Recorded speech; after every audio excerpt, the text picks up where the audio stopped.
Electromagnetic waves में भी electric field और मैग्नेटिक फील्ड दोनों का कहीं ना कहीं कॉम्बिनेशन हो रहा होगा और इसी की वजह से जनरेट हो रहा होगा कोई भी इलेक्ट्रोमैग्नेटिक वेव। भाई डिस्प्लेसमेंट करंट क्या होता है और डिस्प्लेसमेंट करंट की नीड कब होती है? कंडक्शन करंट जो है वो चार्ज के फ्लो की वजह से जनरेट होता है, लेकिन बेटा डिस्प्लेसमेंट करंट उन रीजन्स में, उन स्पेसेस में, उन जगहों पर, उन केसेस में क्रिएट होगा जहां पर इलेक्ट्रिक फ्लक्स में कंटिन्यूअसली चेंज आ रहा होगा। Hi everyone, welcome to physics Wallah. This is Shailendra Pandey, your physics educator. प्यारे बच्चों, आपका माइंड मैप सीरीज में बहुत बहुत वेलकम है। आज के सेशन में हम लोग करने वाले हैं आपका सेकंड बुक का पहला चैप्टर, जिसका नाम है इलेक्ट्रोमैग्नेटिक वेव्स। यानी कि अभी तक जो हम लोग चार्ज के बारे में पढ़ रहे थे, मैग्नेटिज्म के बारे में पढ़ रहे थे, अब हम लोग थोड़ा सा उससे आगे बढ़ने वाले हैं। हालांकि इलेक्ट्रोमैग्नेटिक वेव्स में भी इलेक्ट्रिक फील्ड और मैग्नेटिक फील्ड दोनों का कहीं ना कहीं कॉम्बिनेशन हो रहा होगा और इसी की वजह से जनरेट हो रहा होगा कोई भी इलेक्ट्रोमैग्नेटिक वेव। यानी कि मैं आपको इंडिकेट करने की कोशिश कर रहा हूं लाइट की तरफ। यानी कि अब हमारा ये जो सिलेबस है, ये सिलेबस बेटा लाइट की तरफ बढ़ रहा है, यानी ऑप्टिक्स की तरफ हम लोग अब बढ़ने वाले हैं। सो आज के सेशन में सबसे पहले हम लोग पढ़ेंगे भाई डिस्प्लेसमेंट करंट क्या होता है और डिस्प्लेसमेंट करंट की नीड कब होती है। नेक्स्ट है बेटा इलेक्ट्रोमैग्नेटिक वेव्स क्या होती हैं, इलेक्ट्रिक फील्ड और मैग्नेटिक फील्ड जिस स्पेस में होती है वहां पर कितनी एनर्जी है, यानी energy density of the electromagnetic waves की बात करेंगे। उसके बाद ढेर सारी कैरेक्टरिस्टिक्स हैं इलेक्ट्रोमैग्नेटिक वेव्स की और इलेक्ट्रोमैग्नेटिक स्पेक्ट्रम है, राइट। सो ये 5 चीजें आज हम लोग इस सेशन में पढ़ने वाले हैं। उम्मीद करता हूं आप सभी को ये सेशन बहुत ही बेहतरीन लग रहे होंगे। जो बच्चे इन सेशंस को स्टार्टिंग से फॉलो कर रहे हैं उनका फीडबैक आता रहता है कि वो बहुत ही पसंद कर रहे हैं इस सीरीज को।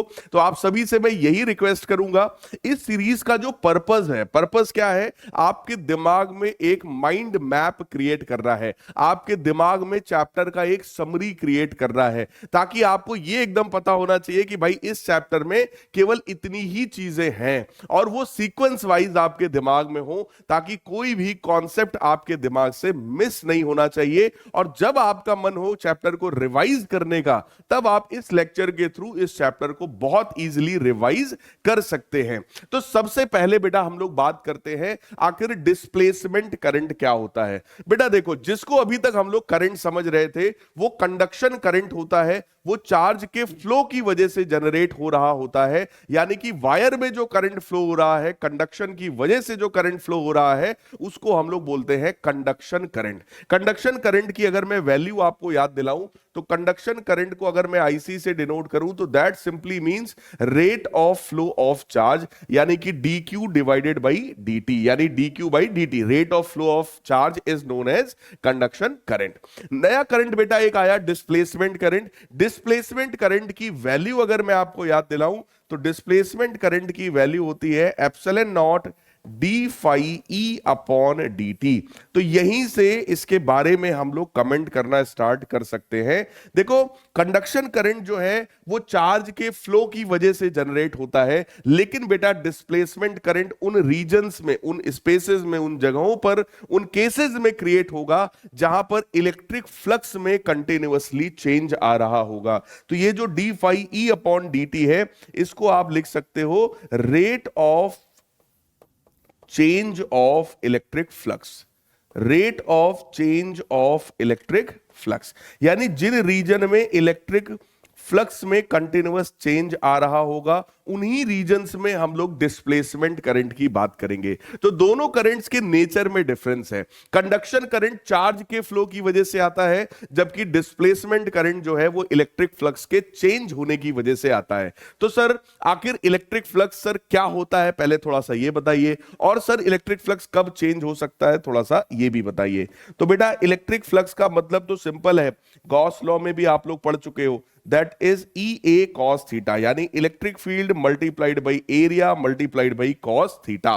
तो जब इलेक्ट्रिक फील्ड किसी रीजन की चेंज हो रही हो या एरिया चेंज हो रहा हो या थीटा चेंज हो रहा हो, वहां पर इलेक्ट्रिक फ्लक्स चेंज हो सकता है। बट मेनली जो केस हम लोग को यहां कंसीडर करना है, उस केस में इलेक्ट्रिक फील्ड कंटिन्यूअसली चेंज हो रही है। तो सर ऐसा कौन सा केस हो सकता है सर? वैसे तो बेटा सिलेबस में नहीं है, लेकिन चार्जिंग और डिसचार्जिंग ऑफ कैपेसिटर, ये एक ऐसा केस होता है जिस दौरान इलेक्ट्रिक फील्ड चेंज हो रही होती है। तो किसी भी कैपेसिटर प्लेट्स के बीच में इलेक्ट्रिक फील्ड होती है, ये आप सबको पता है। ये पॉजिटिव प्लेट है, ये नेगेटिव प्लेट है, पॉजिटिव से नेगेटिव की तरफ बोलो इलेक्ट्रिक फील्ड बन जाती है, ये हम सब लोगों को पता है ना। लेकिन जब वो कैपेसिटर चार्ज हो रहा होता है तो उसमें आने वाला जो करंट है वो टाइम के साथ लगातार डिक्रीज हो रहा होता है। करंट के डिक्रीज होने की वजह से इस इलेक्ट्रिक फील्ड के मैग्नीट्यूड पर भी फर्क पड़ता है। बिल्कुल इसी तरीके से जब कोई कैपेसिटर डिस्चार्ज हो रहा होता है तो वहां भी यही चीज हो रही होती है। यानी चार्जिंग और डिस्चार्जिंग ऑफ कैपेसिटर के केस में या फिर एलसी ऑसिलेशन के केस में आपको डिस्प्लेसमेंट करंट देखने को मिल सकता है, क्योंकि वहां पर इलेक्ट्रिक फ्लक्स की वैल्यू चेंज हो रही होती है। So Ampere's circuital law for conduction of current during charging of capacitor was found inconsistent. यानी कि जब भी कैपेसिटर चार्ज हो रहा होगा, डिस्चार्ज हो रहा होगा, वहां पर एम्पियर्स लॉ जो था ना, एम्पियर्स लॉ का मतलब integral B dot dl, integral B dot dl is equal to mu naught times I के बराबर होता है बेटा, है ना। यही था एम्पियर्स सर्किटल लॉ, हम लोग पढ़ चुके हैं मैग्नेटिक इफेक्ट ऑफ करंट वाले चैप्टर में, राइट। तो ये जो क्लोज्ड इंटीग्रल है ना, मैग्नेटिक फील्ड का around any closed loop, that is mu not I, ये इनकंसिस्टेंट होता है, मतलब ये यूनिक रिजल्ट नहीं देता है, ये नॉन यूनिक प्रेडिक्शंस कर रहा होता है।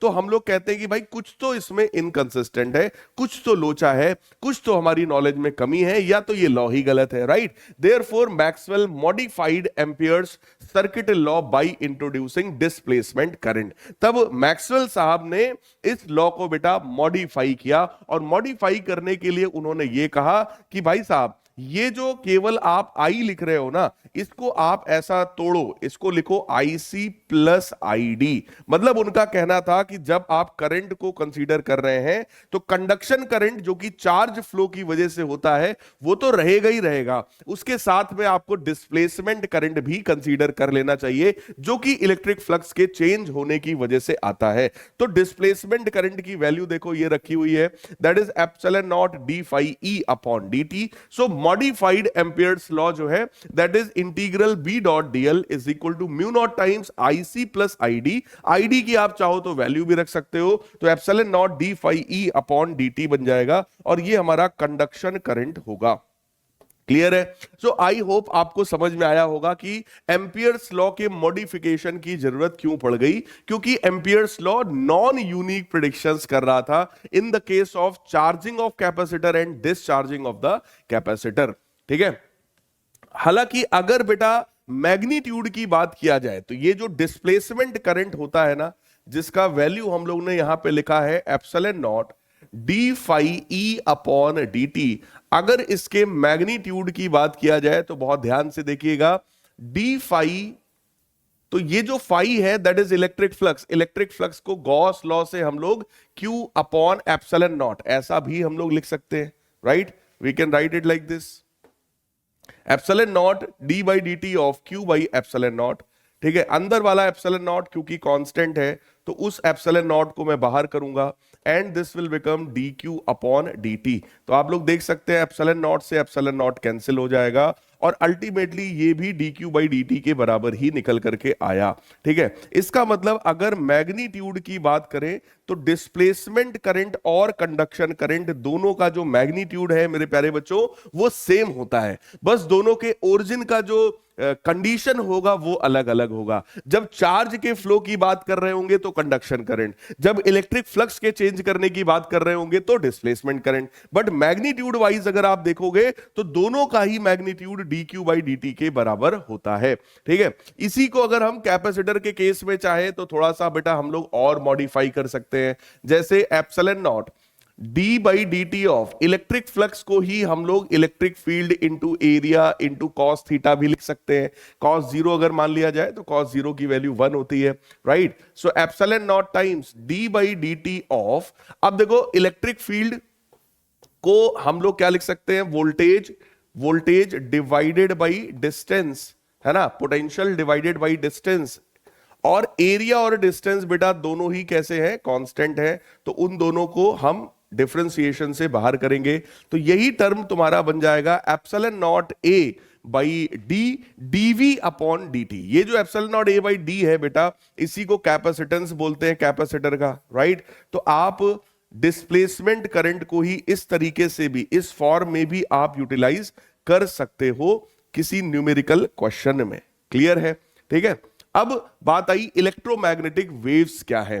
देखो, जब कभी time varying and space varying, यानी टाइम और स्पेस के साथ चेंज होने वाली इलेक्ट्रिक और मैग्नेटिक फील्ड अगर किसी रीजन में हो, तो वहां पर इलेक्ट्रोमैग्नेटिक वेव्स का जनरेशन होता है। इलेक्ट्रोमैग्नेटिक वेव्स के जनरेट होने का मेन कारण मैंने आपको भी बताया था, एलसी ऑसिलेशन हो सकता है, चार्ज का वाइब्रेट करना इसका मेन कारण है। कि अगर कोई चार्ज कहीं पर एक्सेलरेटेड वाइब्रेशन मोशन में हो रहा हो, तो वहां पर वो इलेक्ट्रोमैग्नेटिक वेव जनरेट करता है। So the waves propagating in space through electric and magnetic fields varying in space and time simultaneously are called electromagnetic waves. यानी कि इलेक्ट्रोमैग्नेटिक वेव जब ट्रेवल करती है तो इलेक्ट्रिक फील्ड और मैग्नेटिक फील्ड दोनों ही जो है टाइम और स्पेस दोनों के साथ वेरी हो रही होती है, ठीक है। फ्रीक्वेंसी ऑफ इलेक्ट्रोमैग्नेटिक वेव की अगर बात किया जाए तो that is 1/2 pi under root LC. ये है बेटा एलसी ऑसिलेशन के केस में इलेक्ट्रोमैग्नेटिक वेव जो जनरेट होती है, ये उनकी फ्रीक्वेंसी का फॉर्मूला है। Electromagnetic waves are produced by acceleration और डिसेलरेशन ऑफ चार्जेस, और we can say LC circuit, ठीक है। तो एलसी ऑसिलेशन के केस में चार्ज के एक्सेलरेशन या डिसेलरेशन के केस में इलेक्ट्रोमैग्नेटिक वेव हमें देखने को मिल सकती है। इस डायग्राम में हमें यही शो किया जा रहा है कि अगर वेव किसी एक डायरेक्शन, मान लो वेव एक्स डायरेक्शन में जा रही हो, तो इलेक्ट्रिक फील्ड का वाइब्रेशन अगर वाई डायरेक्शन में है, तो मैग्नेटिक फील्ड का वाइब्रेशन बेटा जेड डायरेक्शन में होता है। यानी तीनों एक दूसरे के परपेंडिकुलर डायरेक्शन में है। यानी कि अगर वेव को कंसीडर कर लिया जाए एक्स डायरेक्शन में एज शोन हियर, है ना, तो इलेक्ट्रिक फील्ड का जो वाइब्रेशन है बेटा वो वाई डायरेक्शन में हो जाएगा। यानी कि वेलोसिटी को मैं अगर एक्स डायरेक्शन में मानूं तो इलेक्ट्रिक फील्ड वाई में हो गया, और मैग्नेटिक फील्ड जो है उसको जेड डायरेक्शन में रिप्रेजेंट किया जाएगा। मैथमेटिकल फॉर्म में भी अभी मैं आपको आगे दिखाता हूं। इलेक्ट्रोमैग्नेटिक वेव जो है वो अपने साथ हमेशा एनर्जी और मोमेंटम दोनों ही कैरी करता है as they travel through space, and this energy is shared equally by electric and magnetic field. यानी कि जब इलेक्ट्रोमैग्नेटिक वेव किसी मीडियम में ट्रेवल करती है तो इलेक्ट्रिक फील्ड और मैग्नेटिक फील्ड दोनों में ही बराबर एनर्जी का डिस्ट्रीब्यूशन हो जाता है। So energy density in the case of electric field and energy density in the case of magnetic field both are equal to each other. बात आई सर एनर्जी डेंसिटी क्या है। एनर्जी डेंसिटी का मतलब है बेटा energy per unit volume of that medium. Electromagnetic wave transport momentum as well, तो मैंने पहले ही बोल दिया था इलेक्ट्रोमैग्नेटिक वेव जो है वो अपने साथ एनर्जी और मोमेंटम दोनों ही कैरी कर रहा होता है। When these waves strike a surface, pressure is also exerted on the surface. इसी प्रेशर को बेटा रेडिएशन प्रेशर भी कहा जाता है, राइट। यानी कि जब ये वेव्स किसी सरफेस पर इंसिडेंट होती हैं तो ये उस सरफेस पर प्रेशर भी क्रिएट कर रही होती है। इसी को रेडिएशन प्रेशर बोलते हैं। रेडिएशन प्रेशर का फॉर्मूला होता है intensity of the wave divided by speed of the light, है ना, I बाई C, ऐसा भी हम कह सकते हैं। If total energy transfer to a surface in the time t is u, अगर किसी सरफेस में टोटल एनर्जी u के बराबर ट्रांसफर हुआ है t टाइम में, तो मोमेंटम जो है वो u बाई c के बराबर होता है। So momentum is equal to total energy transferred divided by speed of the light. लेकिन अगर मान लो वेव गई है और इस मीडियम से टकरा कर वेव वापस भी आ गई है, ये वेव गई थी, ये वापस आ गई है। ऐसे केसेस में यही मोमेंटम का फॉर्मूला हो जाता है 2u/c। तो अगर वेव कंप्लीटली रिफ्लेक्ट हो गई है किसी मीडियम से टकरा करके तो 2u/c, अगर वेव एब्जॉर्ब हो गई है तो वहां पर u/c मोमेंटम का फॉर्मूला होता है, राइट। नेक्स्ट है बेटा मैथमेटिकल फॉर्म। तो मैथमेटिकली फॉर्म में अगर मैं आपको एक्सप्लेन करूं तो मैंने अभी बताया था कि अगर वेव एक्स डायरेक्शन में जा रहा है, इलेक्ट्रिक फील्ड वाई डायरेक्शन में है और मैग्नेटिक फील्ड जेड डायरेक्शन में है, तो इलेक्ट्रिक फील्ड को हम लोग लिखेंगे ई naught sine k x minus omega T. तो ई नॉट है ना, के क्या होता है बेटा, के को हम लोग प्रोपोगेशन कांस्टेंट भी कहते हैं। के की वैल्यू होती है 2 पाई अपॉन वेवलेंथ यानी 2 पाई अपॉन लैम्डा। अगला ये टर्म है बेटा ओमेगा। ओमेगा का मतलब होता है 2 pi upon time period, right, या इसी को 2 पाई एफ ऐसा भी लिखा जा सकता है। किसी भी इस तरह की इक्वेशन को हम वेव की इक्वेशन बोलते हैं, यानी वेव की जो आपने 11th क्लास में बेटा इक्वेशन पढ़ी है, दैट इज y बराबर a sign k x minus omega T. पहले एक एक चीज इस इक्वेशन में आप समझ लो तो आपको इधर समझने में आसानी हो जाएगी। इस इक्वेशन में ये जो a होता है, इस a का मतलब है बेटा एम्पलीट्यूड। एम्पलीट्यूड का मतलब होता है जो पार्टिकल वाइब्रेट कर रहा है वो किसी एक डायरेक्शन में मैक्सिमम कितना वाइब्रेशन करता है, that is known as amplitude. उसके बाद बेटा ओमेगा आता है। ओमेगा का मतलब है angular frequency which is 2 pi F यानी 2 पाई फ्रीक्वेंसी, या फिर 2 pi upon time period of vibration ऐसा भी हम बोल सकते हैं। ये जो टी लिखा हुआ है ये किसी भी इंस्टेंट पर टाइम होता है। के का मतलब है बेटा प्रोपगेशन कांस्टेंट या वेव नंबर भी इसको कहते हैं, that is 2 pi upon lambda. और एक्स का मतलब है position of the wave at current position, है ना, जो करंट पोजीशन वेव का हो उसको एक्स से डिनोट करते हैं। साइन के अंदर ये जो पूरी चीज होती है जिसको आप एंगल समझते हो, this is known as phase, है ना। तो यही फेज कहलाता है मेरे प्यारे बच्चों।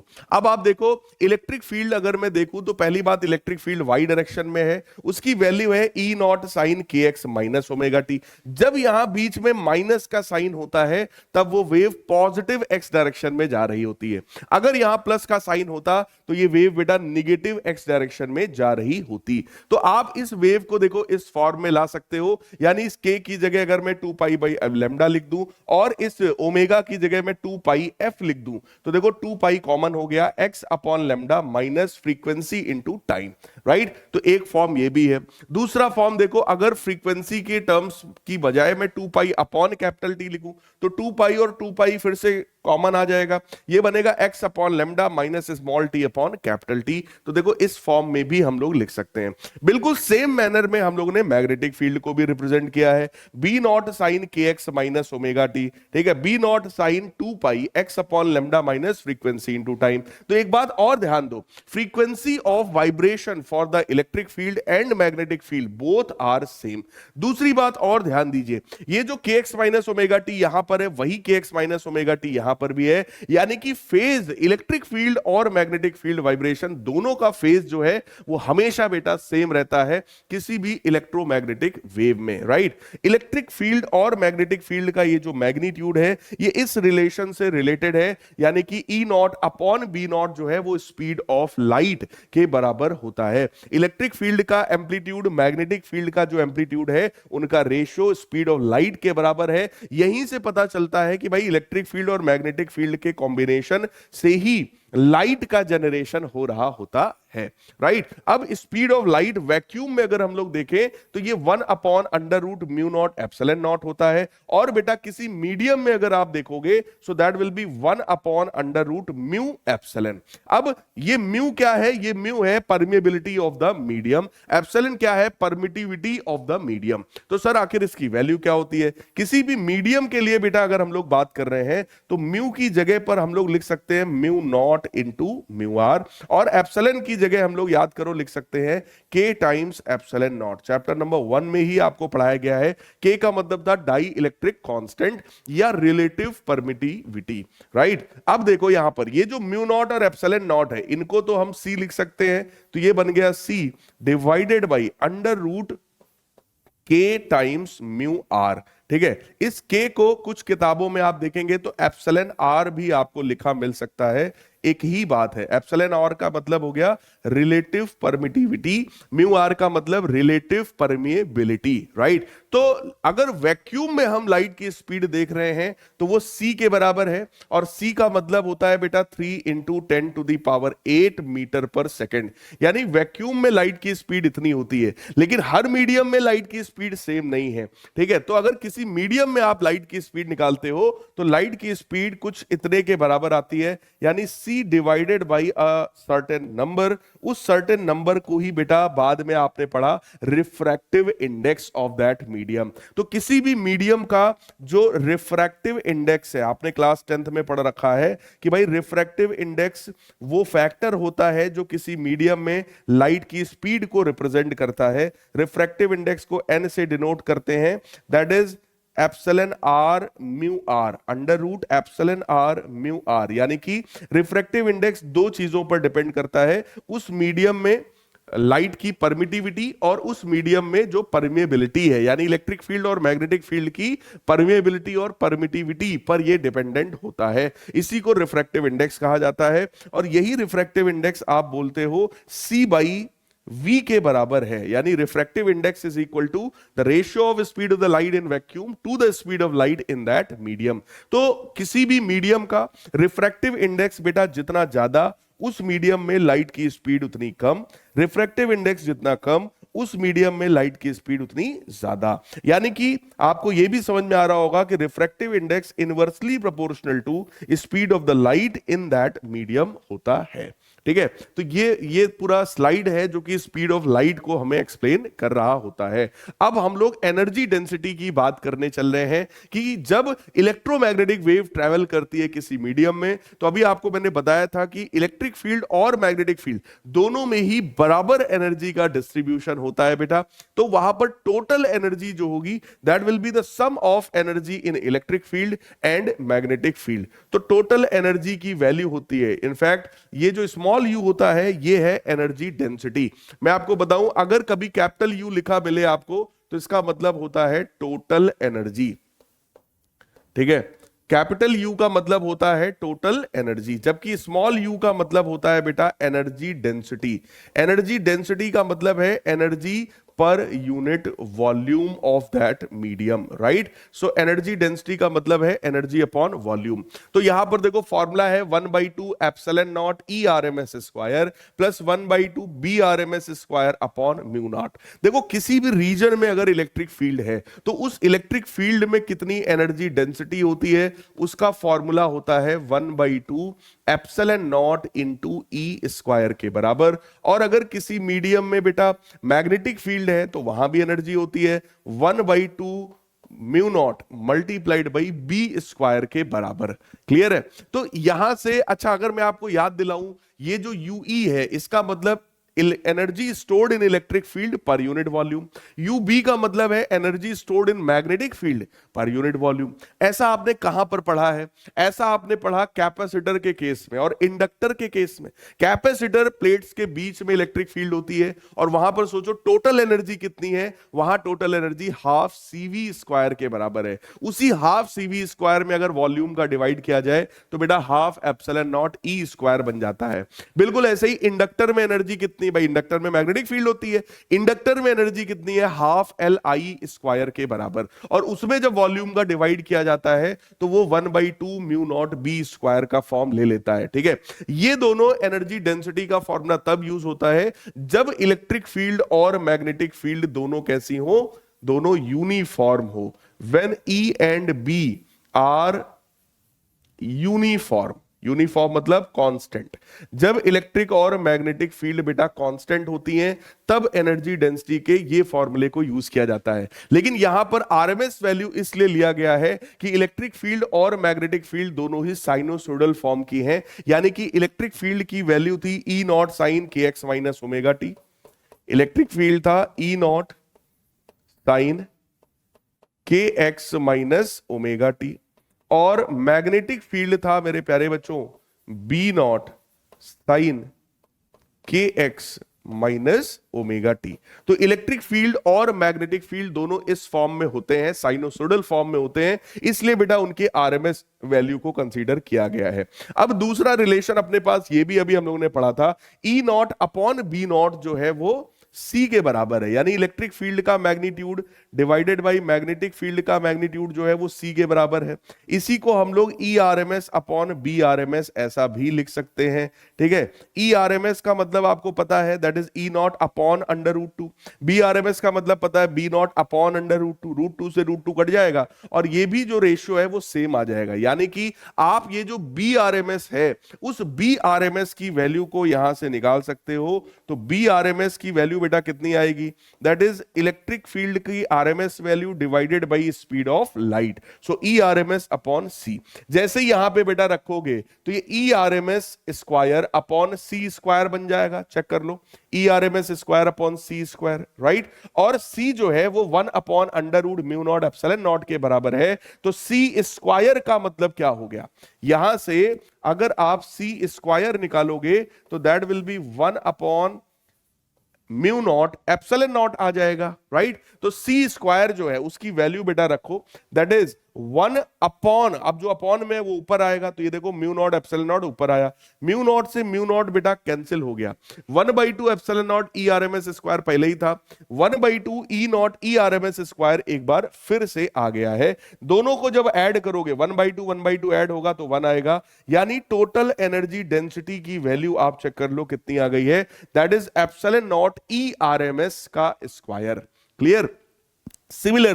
सिमिलरली मैग्नेटिक फील्ड के फॉर्म में अगर आप लिखना चाहो so that will be B R M S square upon mu naught. तो अगर कभी किसी न्यूमेरिकल में आपको सिर्फ इलेक्ट्रिक फील्ड की आरएमएस वैल्यू दे दी जाए और आपसे कहें कि भाई इलेक्ट्रोमैग्नेटिक वेव की एनर्जी डेंसिटी बताइए, तो आप ये वाला फॉर्मूला सीधे सीधे अप्लाई कर सकते हैं, that is epsilon naught E r M S square. और अगर मैग्नेटिक फील्ड की आरएमएस वैल्यू दे दे तो B R M S square upon mu naught, ये फॉर्मूला सीधे सीधे आप अप्लाई करिएगा, राइट। अब आ जाओ कैरेक्टरिस्टिक्स की बात करते हैं किसी भी इलेक्ट्रोमैग्नेटिक वेव्स के लिए, कि भाई इलेक्ट्रोमैग्नेटिक वेव्स की कैरेक्टरिस्टिक्स क्या है। सबसे पहली बात, electromagnetic wave always travel in the free space. Free space कहने का मतलब बेटा वैक्यूम है, कि ये जो है वो वैक्यूम में ट्रेवल कर सकता है with the speed of light, that is 3 × 10⁸ metre per second irrespective of their wavelength.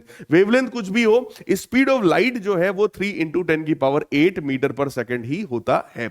Electromagnetic waves are neutral, हमेशा न्यूट्रल होती है इलेक्ट्रोमैग्नेटिक वेव, यानी कि वो इलेक्ट्रिक फील्ड और मैग्नेटिक फील्ड की वजह से डिफ्लेक्ट होने वाली नहीं है। Electromagnetic wave shows the property of reflection, refraction, interference, diffraction and polarisation. ये सारे ही आपके सिलेबस में है। रिफ्लेक्शन रिफ्रैक्शन भी आप पढ़ेंगे, इंटरफेरेंस, डिफ्रैक्शन, पोलराइजेशन भी वेव ऑप्टिक्स में आपके सिलेबस में है। हालांकि पोलराइजेशन को अब सिलेबस से हटा दिया गया है बेटा, लेकिन ये सारी ही प्रॉपर्टी इलेक्ट्रोमैग्नेटिक वेव्स शो करती हैं। Electromagnetic wave, in the electromagnetic wave electric and magnetic field are always in same phase। तो ये चीज मैंने आपको अभी पीछे ही बता दिया था, इलेक्ट्रिक फील्ड और मैग्नेटिक फील्ड का जो फेज है बेटा वो हमेशा सेम होता है इलेक्ट्रोमैग्नेटिक वेव में। नेक्स्ट है इलेक्ट्रिक फील्ड और मैग्नेटिक फील्ड का जो रेशियो है वो स्पीड ऑफ लाइट के बराबर होता है। स्पीड ऑफ लाइट हम सबको पता है वैक्यूम में 3 × 10⁸ मीटर पर सेकेंड के बराबर होता है, ठीक है। स्पीड ऑफ लाइट किसी मीडियम में आप निकालोगे तो इसको भी मैं डिटेल में बता चुका हूं, that is equal to speed of the light in vacuum divided by refractive index of that medium, ठीक है। In electromagnetic wave energy is propagated by means of electric and magnetic field vector in the direction of propagation of the wave, यानी कि जिस direction में wave जा रही है electric field और मैग्नेटिक फील्ड की वजह से जो एनर्जी है वो एनर्जी भी उसी डायरेक्शन में प्रोपगेट कर रही होती है। In electromagnetic wave average value of the energy density for the electric field and magnetic field are equal, यानी कि small u E is equal to small u B, यानी कि half epsilon naught E square की average value half B square upon mu naught की average value आपस में बराबर है। तो अल्टीमेटली यहां यही बता रहे हैं कि energy density for the electric field and energy density for the magnetic field they are equal to each other, right? The electric vector of electromagnetic wave is responsible for optical effects and it is also known as light vector। यानी हम लोग के eyes के लिए अगर कोई sensible vector है, कोई ऐसा इलेक्ट्रिक फील्ड और मैग्नेटिक फील्ड में से कोई ऐसी फील्ड जो हमारे आईज को अफेक्ट ज्यादा करती है, वो बेटा इलेक्ट्रिक फील्ड होती है। इसीलिए इलेक्ट्रिक फील्ड को लाइट वेक्टर भी कहा जाता है। इस पॉइंट का यूज जो है वो पोलराइजेशन ऑफ लाइट में किया जाता है ना। Electromagnetic wave carry energy and momentum. तो एनर्जी जो है बेटा वो फोटॉन्स की hc बाई लैम्डा होती है, जिसको h न्यू भी कहा जा सकता है। मोमेंटम उसका u बाई सी होता है, जिसको m इंटू सी भी कहा जा सकता है। राइट, नेक्स्ट है इलेक्ट्रोमैग्नेटिक वेव जो है वो ट्रांसवर्स नेचर की होती है बेटा। ट्रांसवर्स कहने का मतलब है वेव अगर x डायरेक्शन में जा रही है, इलेक्ट्रिक फील्ड y डायरेक्शन में वाइब्रेट कर रहा है, तो मैग्नेटिक फील्ड हमारा z डायरेक्शन में वाइब्रेट करेगा। तीनों एक दूसरे के परपेंडिकुलर होते हैं।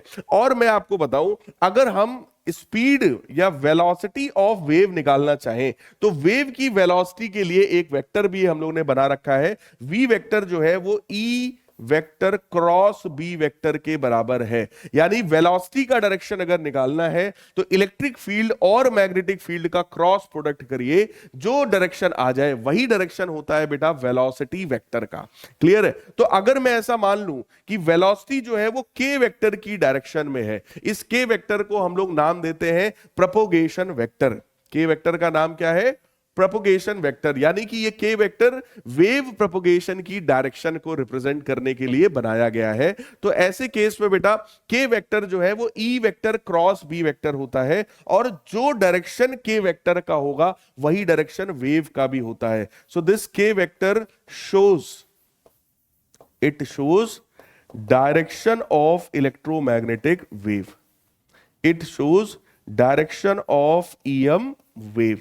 यानी इलेक्ट्रोमैग्नेटिक वेव बेटा किस डायरेक्शन में ट्रेवल करेगी, उस डायरेक्शन को रिप्रेजेंट करने का काम ये के वेक्टर करता है। ठीक है, ये डायरेक्शन को रिप्रेजेंट करता है। तो कभी भी आपसे इस तरह का क्वेश्चन पूछा जाए कि भाई इलेक्ट्रिक फील्ड मान लो एक्स डायरेक्शन में जा रही है, मैग्नेटिक फील्ड मान लो वाई डायरेक्शन में जा रही है, तो आखिर वेव किधर जाएगी, है ना?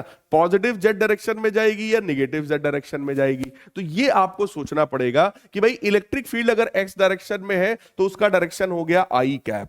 ठीक है, मैग्नेटिक फील्ड अगर वाई डायरेक्शन में है तो उसका डायरेक्शन हो गया जे कैप। राइट, सो आई वेक्टर क्रॉस जे वेक्टर, यानी आई कैप क्रॉस जे कैप अगर हम लोग करेंगे तो आई क्रॉस जे जो होता है बेटा वो के कैप के बराबर है। यानी कि जो वेव है हमारी वो वेव पॉजिटिव जेड डायरेक्शन में जा रही होगी। लेकिन अगर इसी की जगह उल्टा बोला जाए, आपसे बोले कि भाई इलेक्ट्रिक फील्ड जो है वो वाई डायरेक्शन में वाइब्रेट कर रही है, मैग्नेटिक फील्ड जो है वो एक्स डायरेक्शन में वाइब्रेट कर रही है, अब जरा बता दो वेव किधर की तरफ जाएगी? अब इलेक्ट्रोमैग्नेटिक वेव का डायरेक्शन क्या है? तो मेरे प्यारे बच्चों, इलेक्ट्रिक फील्ड अगर वाई डायरेक्शन में है तो उसका डायरेक्शन हुआ J cap, magnetic field X direction में है तो उसका डायरेक्शन क्या हुआ? I cap. J cap cross I cap करोगे, क्लास 11th में आपने क्रॉस प्रोडक्ट ऑफ वेक्टर्स पढ़ रखा है, तो ये वैल्यू बेटा आपकी माइनस के कैप के बराबर आएगी। यानी कि इस बार जो इलेक्ट्रोमैग्नेटिक वेव है वो निगेटिव जेड डायरेक्शन में जा रही है। तो इस बात को ध्यान रखना, अगर वेव निगेटिव जेड डायरेक्शन में जा रही होगी तो अंदर जो लिखा होगा बेटा उसमें पॉजिटिव का साइन होगा, है ना? जो के एक्स माइनस ओमेगा टी, हालांकि अब जेड में जा रही है तो के Z minus omega T plus omega T type का होना चाहिए, तो वहां पर प्लस होगा क्योंकि वो निगेटिव जेड में जा रही है। तो वो एक्सप्रेशन कुछ इस तरीके का होगा। मैं अगर आपको लिख के बता दूं कि इलेक्ट्रिक फील्ड जो है that will be something like E naught sine के जेड प्लस ओमेगा टी। ये प्लस शो करता है निगेटिव डायरेक्शन में जा रहा है, जेड शो कर रहा है कि वेव जेड डायरेक्शन में जा रही है। ठीक है, इलेक्ट्रिक फील्ड को वेक्टर के फॉर्म में अगर मैं रिप्रेजेंट करूं तो क्योंकि इलेक्ट्रिक फील्ड वाई डायरेक्शन में मैंने माना है तो इसमें मैं जे कैप यहां पर लगा दूंगा। ऐसे ही मैग्नेटिक फील्ड को अगर वेक्टर फॉर्म में बेटा रिप्रेजेंट करेंगे तो it will become B naught sine के Z plus omega T times I cap. ठीक है, इस तरीके से आप रिप्रेजेंट कर सकते हो इन दिस सिचुएशन। इसके लिए इक्वेशन बदल जाएगी भाई। ठीक है। चलो इलेक्ट्रोमैग्नेटिक स्पेक्ट्रम की बात करते हैं। अब बेटा लाइट में कई तरह की वेव्स होती हैं, उनके कई तरह के वेवलेंथ के रेंज होते हैं, फ्रीक्वेंसी के रेंज होते हैं। इन्हीं के कॉम्बिनेशन को हम लोग इलेक्ट्रोमैग्नेटिक स्पेक्ट्रम का नाम देते हैं। So electromagnetic waves have continuous wavelength starting from short gamma rays to long radio waves, यानी इसमें बहुत छोटी वेवलेंथ वाली गामा रेज भी है तो बहुत बड़ी वेवलेंथ वाली रेडियो वेव्स भी होती हैं। ठीक है। The orderly distribution of wavelength of the electromagnetic wave is called electromagnetic spectrum, यानी कि इसी वेवलेंथ के डिस्ट्रीब्यूशन से हम लोग इलेक्ट्रोमैग्नेटिक स्पेक्ट्रम बनाते हैं। और इलेक्ट्रोमैग्नेटिक स्पेक्ट्रम में ये 7 तरह की आपको रेज या वेव्स देखने को मिलेंगी। सबसे पहले है गामा रेज, फिर एक्स रेज है, अल्ट्रावायलेट रेज है, विजिबल रेज है, इंफ्रारेड वेव्स है, माइक्रोवेव्स है और रेडियो वेव्स है। इनका वेवलेंथ रेंज, इनका फ्रीक्वेंसी रेंज आपको लर्न करना पड़ेगा। इस स्लाइड का स्क्रीनशॉट ले लीजिए, मैं हट जा रहा हूं, और इसको अपनी कॉपी पर लिख करके लर्न करने की कोशिश करिए, बार बार इसका प्रैक्टिस करिए, क्योंकि इस पर बेस्ड क्वेश्चन आपके बोर्ड एग्जाम में जरूर आएगा। हो सकता है कोई सीक्वेंस दे दे और आपसे कहें कि बताओ जरा वेवलेंथ किसका ज्यादा है किसका कम है। हो सकता है आपसे कहें फ्रीक्वेंसी किसकी ज्यादा है किसकी कम है। तो एक बात ध्यान रखिएगा, गामा रेज जो होती हैं, गामा रेज की बेटा फ्रीक्वेंसी चेक कर लो, सबसे ज्यादा है तो उनका वेवलेंथ सबसे कम है। रेडियो वेव्स हैं, उनकी फ्रीक्वेंसी सबसे कम है ना, लेकिन उनका जो वेवलेंथ है वो सबसे ज्यादा है। तो वेवलेंथ ज्यादा होता है तो फ्रीक्वेंसी कम होता है, क्योंकि स्पीड ऑफ लाइट मेरे प्यारे बच्चों कांस्टेंट है। किसी भी वेव के लिए हम लोग लिखते हैं ना v बराबर एफ लेमडा, और अगर ये स्पीड कांस्टेंट है तो लाइट की स्पीड जो है, कोई भी वेव हो, इन सभी की स्पीड 3 × 10⁸ मीटर पर सेकेंड ही है ना, तो frequency multiplied by lambda is always constant. तो बेटा अगर एक चीज बढ़ेगी तो दूसरी चीज को घटना ही पड़ेगा। यहीं से कहा जाता है frequency is inversely proportional to wavelength. तो अगर फ्रीक्वेंसी ज्यादा है, किसी की अगर फ्रीक्वेंसी ज्यादा है तो उसका वेवलेंथ कम है, फ्रीक्वेंसी कम है तो वेवलेंथ उसका ज्यादा है। तो वो आप याद कर लीजिएगा। चलो एक एक करके अब आपको मैं थ्योरेटिकल चीजों पर ले आता हूं। यहां पर थ्योरी वाली बहुत सारी चीजें हैं और आपको लर्न भी करना पड़ेगा। इस पर्टिकुलर चैप्टर से, आज के इस लेक्चर से आपको आपके बोर्ड एग्जाम में 3 से 4 नंबर के क्वेश्चंस मिलेंगे, है ना। और मैं बता रहा हूं जितना पढ़ा रहा हूं बस इतने से ही मिल जाएगा, इसलिए इस चीज को बहुत ध्यान से देखिएगा। रेडियो वेव्स की बात करते हैं। So these are the electromagnetic waves of the longest wavelength and smallest frequency. इनका वेवलेंथ सबसे ज्यादा है, फ्रीक्वेंसी सबसे कम है। वेवलेंथ का रेंज है 600 मीटर से 0.1 मीटर के बीच में, डिक्रीजिंग ऑर्डर में है बेटा। फ्रीक्वेंसी जो है वो 500 किलो हर्ट्ज से लेकर के 1000 मेगा हर्ट्ज तक होती है। किलो हर्ट्ज का मतलब 10⁻3, मेगा हर्ट्ज का मतलब 10⁻6, राइट। सोर्स इसका क्या है, यानी कि रेडियो वेव्स को कैसे जनरेट किया जाएगा? Accelerated motion of the charges in conducting wires और ऑसिलेटिंग सर्किट्स, यानी कि वायर में अगर चार्ज जो है वो एक्सेलरेटेड मोशन में है या ऑसिलेटिंग सर्किट्स यानी एलसी ऑसिलेशन की बात कर रहे हैं, वहां पर रेडियो वेव्स का जनरेशन होता है। प्रॉपर्टीज इसकी क्या है? रिफ्लेक्शन और डिफ्रैक्शन प्रॉपर्टी को ये शो करता है। रेडियो वेव्स में रिफ्लेक्शन और डिफ्रैक्शन ये दो प्रॉपर्टीज ज्यादा शो होती है। यूजेस देखो क्या है, इन radio and television communication systems. ठीक है, रेडियो में, टेलीविजन में आपका रेडियो वेव्स का यूज होता है, नाम से क्लियर है। और रेडियो एस्ट्रोनॉमी में भी रेडियो वेव्स का यूज किया जाता है। और कैटेगरी यहां पर बताई गई है, जैसे मीडियम वेव एएम बैंड्स होता है। एएम का मतलब बेटा एम्पलीट्यूड मॉड्यूलेटेड, है ना, और एफएम का मतलब है फ्रीक्वेंसी मॉड्यूलेटेड ब्रॉडकास्ट, है ना। तो मीडियम वेव एएम बैंड्स अगर है तो वो 540 से 1600 किलोहर्ट्ज की रेंज में है। ऐसे ही शॉर्ट वेव एएम बैंड्स हैं, एफएम बैंड्स हैं, टीवी वेव्स हैं, और सेलुलर मोबाइल रेडियो का फ्रीक्वेंसी आपको बताया गया है। तो देखो एएम बैंड्स तो ज्यादा नहीं, लेकिन एफएम की फ्रीक्वेंसी कम से कम आप दिमाग में रखने की कोशिश करो, और टीवी की फ्रीक्वेंसी दिमाग में रखने की कोशिश करो, और मोबाइल की फ्रीक्वेंसी भी, सेलुलर मोबाइल जो होते हैं रेडिएशंस, उनकी भी फ्रीक्वेंसी को दिमाग में रखने की कोशिश करो। और ध्यान से देखो, मोबाइल के केस में जो फ्रीक्वेंसी है बेटा वो सबसे ज्यादा है, यानी मोबाइल की जो रेडिएशंस हैं उनकी एनर्जी सबसे ज्यादा है। इसीलिए कहा जाता है मोबाइल रेडिएशंस काफी ज्यादा हार्मफुल होती हैं, और मोबाइल को अपने जस्ट बगल में रखकर नहीं सोना चाहिए for the same reason, right तो ये भी जो है टेबल दिमाग में रखने की कोशिश करिएगा। नेक्स्ट है बेटा इलेक्ट्रोमैग्नेटिक वेव्स का ही एक टाइप है microwaves. So they are electromagnetic waves having wavelength next smaller to radio waves, यानी रेडियो वेव से जस्ट थोड़ी सी छोटी इसकी वेवलेंथ है, ठीक है, माइक्रोवेव्स की। तो इनका वेवलेंथ 0.3 मीटर से 10 की पावर -3 मीटर के रेंज में है। फ्रीक्वेंसी 10 की पावर 9 हर्ट्ज से 10 की पावर 12 हर्ट्ज के रेंज में है। सोर्स देखो इनका oscillating currents in special vacuum tube like klystrons या मैग्नेट्रॉन्स या गन डायोड्स में होता है। तो ये केवल पढ़ लो, सोर्स है ना। प्रॉपर्टीज इनकी क्या है, reflection, refraction, diffraction, polarisation. Due to shorter wavelength they can travel as a beam in a signal. तो कभी भी ऐसा कोई क्वेश्चन पूछा जाए कि भाई सिग्नल के रूप में किस वेव को हम ट्रेवल करा सकते हैं, तो सिग्नल के रूप में माइक्रोवेव्स को आप ट्रेवल करवा सकते हो। यूजेस क्या है, रेडार सिस्टम में, एयरक्राफ्ट नेविगेशन में। ये बेटा कई बार पूछा जा चुका है कि रेडार सिस्टम में या एयरक्राफ्ट नेविगेशन में कौन सी वेव का यूज किया जाता है, तो यहां पर माइक्रोवेव्स का यूज हम लोग करते हैं। In long distance communication systems via Jio stationery satellites, यानी कि जियो स्टेशनरी सैटेलाइट्स में भी माइक्रोवेव्स का यूज किया जाएगा। बाकी माइक्रोवेव अवंस में तो यूज हम लोग करते ही करते हैं, वो तो नाम से ही क्लियर है, राइट। तो ये इंपॉर्टेंट पॉइंट्स हैं, ध्यान रखिएगा। इंफ्रारेड वेव्स की अगर मैं बात करूं, so these radiations lie close to low frequency and long wavelength of visible spectrum.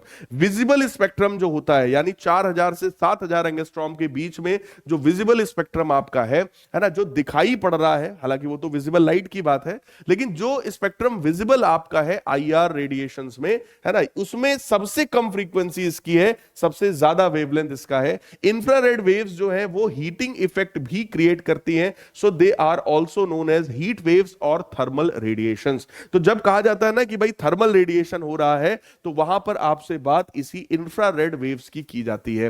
Water molecules also carbon dioxide, ammonia molecules present in different materials readily absorb infrared waves and increase thermal motions and hence heat up the material and their surroundings। यानी water के जो molecules हैं, carbon dioxide है, ammonia के molecules, जिन भी substances में present है, अगर उन सब्सटेंसेस पर हम इंफ्रारेड वेव्स को इंसिडेंट करवाते हैं, तो वो सब्सटेंसेस क्या करते हैं, उनके अंदर ये जो CO2, अमोनिया और वाटर के मॉलिक्यूल हैं, वो इसको एब्जॉर्ब करते हैं, जिसकी वजह से उनके अंदर जो मॉलिक्यूल्स हैं उनका वाइब्रेशन बढ़ता है, उनके अंदर हीट बढ़ती है और वो अंदर से ही हीट होना स्टार्ट होते हैं। कहीं ना कहीं माइक्रोवेव अवन का प्रिंसिपल भी कुछ इसी तरीके का होता है कि किसी भी फूड प्रोडक्ट के अंदर जो वाटर कंटेंट है ना, वाटर का अमाउंट जितना ज्यादा होगा वो अंदर ही अंदर उतना ही ज्यादा हीट अप हो जाता है माइक्रोवेव अवन में रखने पर, ठीक है। वेवलेंथ रेंज बेटा देखो 5 इंटू 10 की पावर -3 मीटर से लेकर 10 की पावर -6 मीटर है। फ्रीक्वेंसी रेंज 10 की पावर 11 हर्ट्ज से 5 इंटू 10 की पावर 14 हर्ट्ज है। सोर्स है हॉट बॉडीज एंड मॉलिक्यूल्स, यानी कि हॉट बॉडीज से इंफ्रारेड वेव्स इमिट होती हैं। प्रॉपर्टीज देखो, हीटिंग इफेक्ट शो करता है, रिफ्लेक्शन, रिफ्रैक्शन, डिफ्रैक्शन और प्रोपगेशन थ्रू फॉग। यानी फॉग में कौन सा वेव ट्रेवल कर सकता है बेटा, फॉग में ट्रेवल करने वाला कोई वेव है तो वो हमारा इंफ्रारेड वेव्स होते हैं। अब यूजेस देखो, टीवी हो गया, वीसीआर हो गया, कीपैड हो गया, जिसमें जो रिमोट होते हैं ना, एसी का रिमोट, टीवी का रिमोट, सब में जो इंफ्रारेड रेडिएशंस होते हैं रिमोट कंट्रोल में, वो हमारे इंफ्रारेड वेव्स ही होते हैं। In greenhouses to keep plants warm, यानी प्लांट्स को वार्म रखने के लिए ग्रीन हाउस में भी इसका यूज किया जाता है। इन हेज फोटोग्राफी, हेज फोटोग्राफी का मतलब क्लाउडी रीजन में, है ना, जब जो है धुंध ज्यादा हो, कोहरा ज्यादा हो, तो ऐसे में भी जो है इंफ्रारेड वाले कैमरा को यूज किया जाता है, आईआर कैमरास को यूज किया जाता है for clicking the photos, pictures, है ना। In haze photography because infrared waves are less scattered than visible light by atmospheric particles, क्योंकि इंफ्रारेड वेव्स की जो स्कैटरिंग है वो कम होती है विजिबल लाइट के कंपैरिजन में, right. Infrared lamps in the treatment of muscular complaints, यानी कि मस्कुलर पेन में भी इसका यूज किया जाता है बेटा, ठीक है। इन reading secret writings on the ancient walls, पुराने वॉल्स पे जो सीक्रेट राइटिंग्स लिखी होती हैं उनमें भी आईआर का यूज किया जाता है, ठीक है। इन नोइंग मॉलिक्यूलर स्ट्रक्चर, तो मॉलिक्यूल्स के स्ट्रक्चर को स्टडी करने के लिए भी इंफ्रारेड रेडिएशंस या वेव्स का यूज हम लोग करते हैं।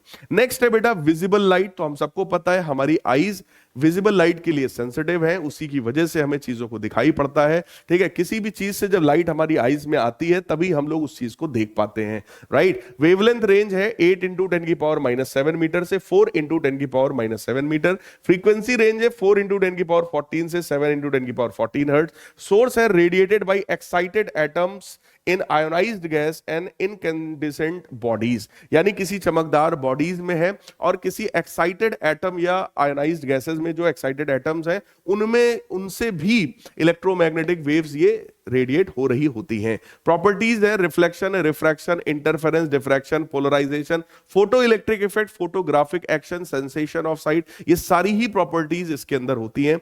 यूजेस देखो, it provides us information of the world around us, यानी देखने में हेल्पफुल है। It can cause chemical reaction, तो फोटोसिंथेसिस जैसी रिएक्शंस को भी ये करवाती है।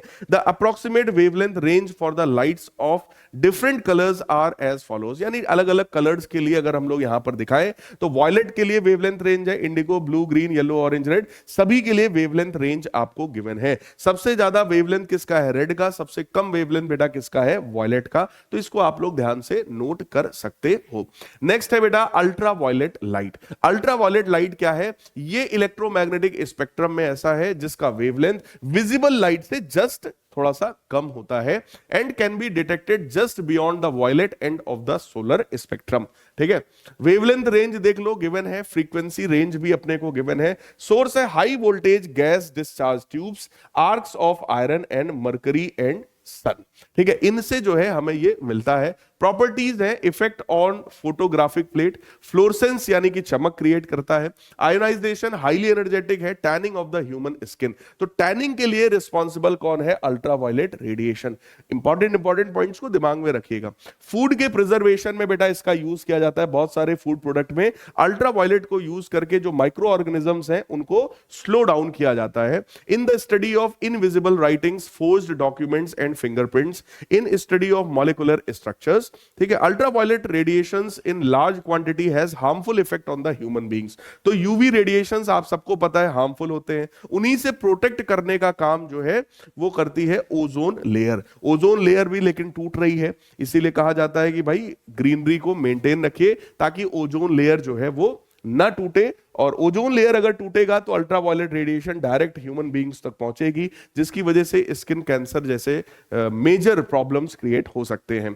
एक्सरेज की बात करें, these electromagnetic waves have wavelength just shorter than ultraviolet light. Ultraviolet light से जस्ट कम वेवलेंथ होता है एक्सरे का। As X-rays can pass through many forms of matter, so they have many useful medical and industrial applications. तो medical में भी बहुत use है, इंडस्ट्रीज में भी इसका बहुत यूज है। वेवलेंथ रेंज जो है वो 100 एंगस्ट्रॉम से 0.1 एंगस्ट्रॉम तक है। फ्रीक्वेंसी रेंज 10 की पावर 18 से 10 की पावर 20 हर्ट्ज है। Sudden deceleration of fast moving electrons by metal targets. देखो, अगर कोई इलेक्ट्रॉन बहुत ही हाईली फास्ट स्पीड से मूव कर रहा हो, उसको सडनली डिसेलरेट कर दिया जाए किसी मेटल टारगेट के थ्रू, तो वहां पर एक्सरे का जनरेशन होता है, ये आपको पता होना चाहिए। प्रॉपर्टीज है इफेक्ट ऑन फोटोग्राफिक प्लेट, तो फोटोग्राफिक प्लेट पर इसका इफेक्ट है। आयनाइजेशन ऑफ गैसेस में, फोटो इलेक्ट्रिक इफेक्ट में, fluorescence more energetic than ultraviolet rays, तो एक्सरे जो है वो ज्यादा एनर्जेटिक है, इसमें एनर्जी ज्यादा होती है।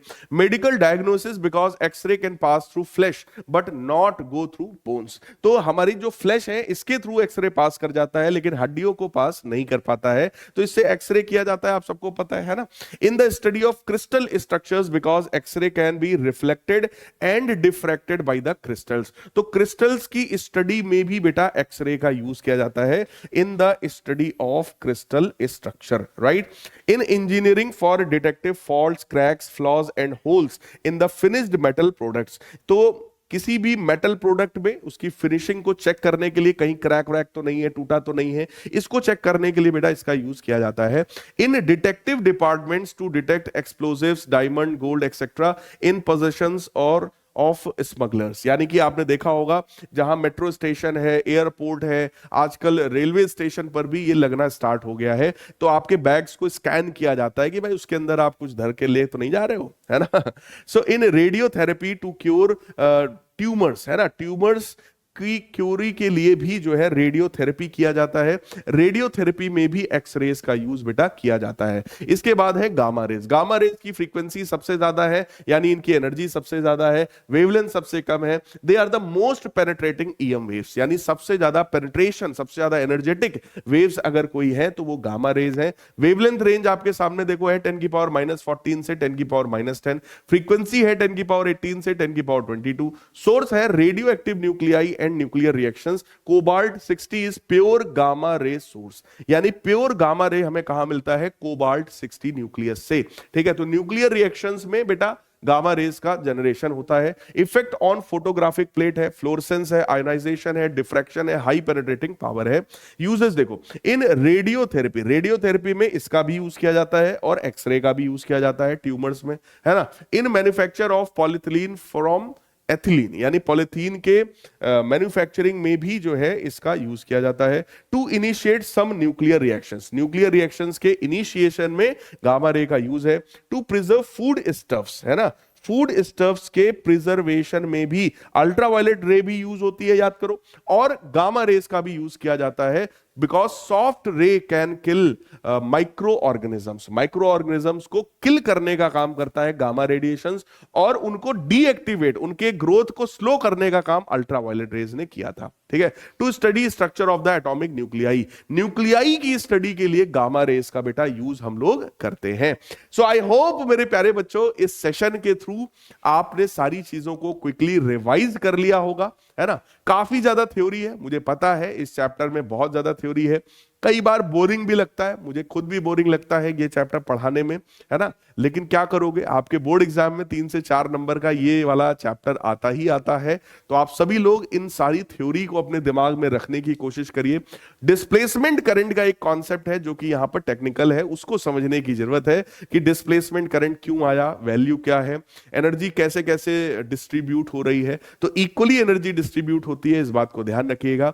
छोटे छोटे फॉर्मूले हैं वहां पर, उन फॉर्मूले को समझिएगा, राइट। तो भाई मिलते हैं अपने अगले चैप्टर में जिसका नाम है रे ऑप्टिक्स। तो सभी लोग कमेंट करके जरूर बताइएगा कि ये लेक्चर आपको कैसा लगा, ये सेशन आपको कैसा लगा। मिलते हैं भाई साहब अपने अगले लेक्चर में, तब तक के लिए goodbye and take care.